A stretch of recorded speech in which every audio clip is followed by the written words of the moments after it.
faudrait pas que le président occulte, qu'il se voile la face sur certaines réalités. Il a dirigé le pays avec des amis à un moment, des gens qui ont été ses amis à un moment. Il faut qu'il ait le courage aujourd'hui de se regarder, d'accepter que ça fait partie de son histoire.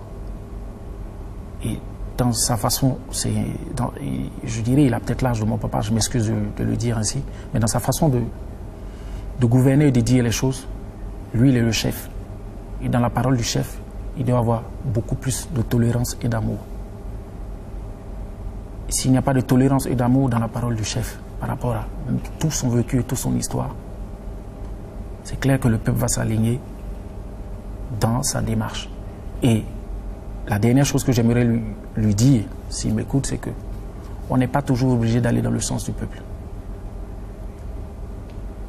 Souvent, quand on est convaincu que quelque chose est bien pour le peuple, on va contre le sens du peuple.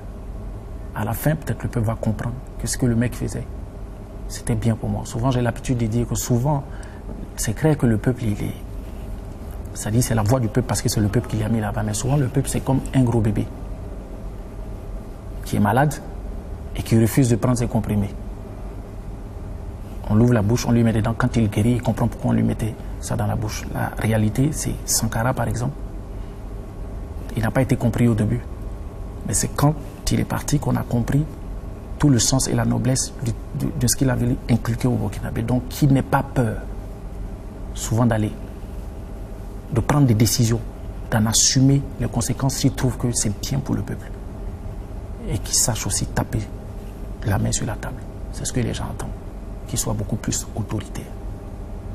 L'autorité n'a jamais empêché le fait qu'au fond, on soit un homme bien et gentil.